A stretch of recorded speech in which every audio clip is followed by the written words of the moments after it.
Oh, day 18, getting it done.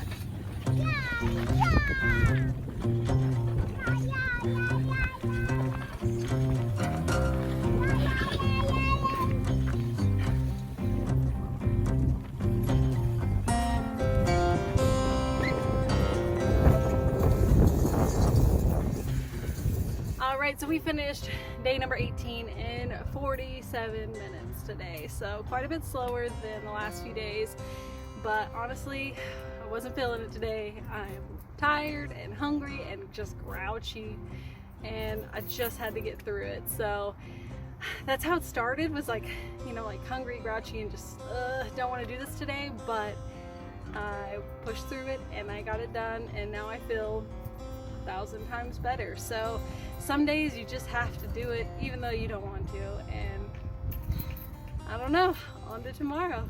Go do something hard today. I'll see you tomorrow. Bye.